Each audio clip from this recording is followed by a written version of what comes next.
चलो बच्चों छोटा सा कॉन्सेप्ट और देखते हैं और आखिरी कॉन्सेप्ट हमारा लॉन्ग टर्म कॉन्ट्रैक्ट्स के अंदर and that is uncertain outcomes. देखिए बात होगा कुछ बहुत बड़े कंस्ट्रक्शन प्रोजेक्ट्स ऐसे होते हैं जिनको जब कॉन्ट्रैक्टर शुरू करता है तो उसको पता नहीं होता कि वो इस कॉन्ट्रैक्ट को खत्म कर पाएगा नहीं कर पाएगा, या क्लाइंट इसको कंप्लीट करवाएगा या नहीं करवाएगा, दरमियान में खत्म हो जाएगी।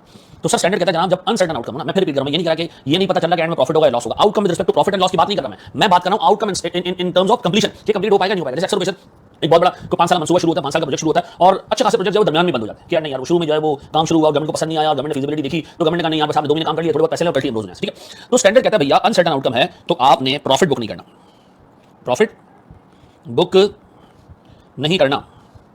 आपने जो खर्चा किया है, जो कॉस्ट आपने इनकर की है, आप उतना ही रेवेन्यू बुक कर लें, जितना आपने कॉस्ट इनकर किया उतनी ही आप रेवेन्यू बुक कर लें, नो प्रॉफिट नो लॉस वाली सिचुएशन आ जाए, अनलेस कि कॉस्ट इनकर जो किया आपने वो रिकवरेबल ना हो। मैं सारों को एक्सप्लेन करता हूं एक एक करके। मिसाल के तौर पे सर मेरे पास एक कॉन्ट्रैक्ट है, ठीक है जी, ओवरऑल प्रॉफिट अगर ये कॉन्ट्रैक्ट कंप्लीट हुआ और सुनना तो हमें रेवेन्यू मिलेगा से 12,000 रुपए का या से 1,20,000 रुपए का, ठीक है। अब तक मैं इस कॉन्ट्रैक्ट पे खर्चा कर चुका हूं 5,000 का, बहुत थोड़ा सा खर्चा किया मैंने, ठीक है, बहुत अर्ली स्टेज कॉन्ट्रैक्ट की। फर्दर एस्टिमेटेड कॉस्ट मेरे हिसाब से 95,000। इसका मतलब ये सर इस कॉन्ट्रैक्ट में मुझे ओवरऑल बेसिस पे 20,000 का फायदा होगा, 20,000 का फायदा होगा और मेरा स्टेज ऑफ कंप्लीशन इस कॉस्ट को देखते हुए सर 5,000 डिवाइडेड बाय 1 लाख रुपए। इसका मतलब ये कि सर ये कॉन्ट्रैक्ट अभी 5% कंप्लीट हुआ। एग्जामिनर कहता है जब तक कॉन्ट्रैक्ट 20% कंप्लीट नहीं हो जाता आप इस पे प्रॉफिट बुक नहीं कर सकते। तो बताओ मैं क्या करूं, मैं क्या करूं सर, एजेट पीएल बनाऊं, कैसे बनाऊं एजेट PL? Sir stage of completion से आप देखें आपका रेवेन्यू कितना बनता है, स्टेज ऑफ कंप्लीशन से ये बनता है जी 1,20,000 का 5% गालिबन 6,000, ठीक है।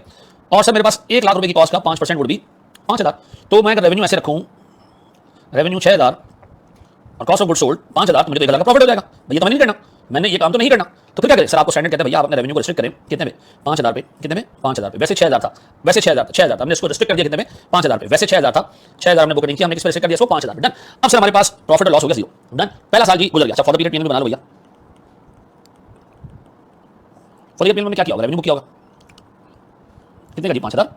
सर मेरे पास कॉस्ट ऑफ गुड सोल्ड कितने का जी 5,000 और मेरे पास सर प्रॉफिट और लॉस 0, डन। अब हम पहुंचे सर सेकंड ईयर में, ये हमारा पहला साल था, एंड में साल के शुरू हुआ था कॉन्ट्रैक्ट। सेकंड ईयर में इस पे अच्छा खासा काम हो गया, ठीक है, ईयर 2 में इस पे अच्छा खासा काम हो गया और अनसर्टेनिटी रिमूव हो गई, खत्म हो गई। सेकंड ईयर में हमें अभी लग रहा है जी रेवेन्यू 20 मिलेगा, ठीक है जी, हमारा कॉस्ट इनकर 60,000 है और हमारी फर्दर एस्टिमेटेड कॉस्ट अज्यूम करते हैं जी 40,000 है, हमें ओवरऑल कॉन्ट्रैक्ट पे अभी 20,000 रुपए मिलते हुए नजर आ रहे हैं।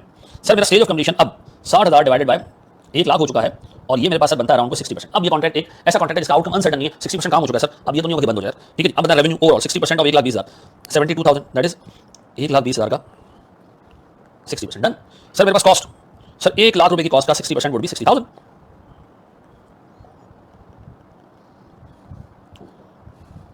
ठीक है जी। फिर मेरे पास सर प्रॉफिट कितने का 12,000 का। अब तरीके से देखिएगा सेकंड ईयर का रेवेन्यू कैसे बुक होगा। फर्स्ट ईयर तक कितना बुक हो चुका था 5,000, फर्दर कितना बुक होगा 72 में से 5 कटे तो कितने बचे 67, ठीक है जी। सर कॉस्ट सर 55,000 और मेरे पास डिफरेंस बच गया कितने का जी 12,000 रुपए का प्रॉफिट। तो इसका मतलब सारे का सारा प्रॉफिट जो तक मैं ब्लॉक करके बैठा हुआ था वो मैंने एक साथ बुक कर लिया। क्या ये बात समझ आती है मेरे बच्चों? इसका मतलब जब अनसर्टेन आउटकम अपने रेवेन्यू को रिस्ट्रिक्ट करेंगे, कॉस्ट बराबर रखेंगे ताकि प्रॉफिट लॉस 0 आए। ऐसा व्हाट इफ के सीन ये होता है कि जी पहले साल के एंड पे आपको बताया जाता है जी 5,000 का कॉन्ट्रैक्ट है, 5,000 का खर्चा हो चुका है और अगर कॉन्ट्रैक्ट कैंसिल हुआ तो 1 रुपया भी नहीं मिलेगा। आप क्या करें जी, आप क्या करें? तो फिर सर आपने रेवेन्यू को 0 रखना और आपने जो खर्चा किया जब आपको लगता है कि मिलेंगे नहीं तो आपने लॉस बुक कर लिया। इतना आउट तुम्हारा एग्जाम में मिल जाएगा। This should be the maximum limit जिसपे हो जाए अनसर्टेन आउटकम में आपने 0 बुक करना है प्रॉफिट, ठीक है, प्रॉफिट लॉस 0 रखना है, रेवेन्यू को रिस्ट्रिक्ट करना है। याद आएगा मेरे बच्चों, बड़े से आगे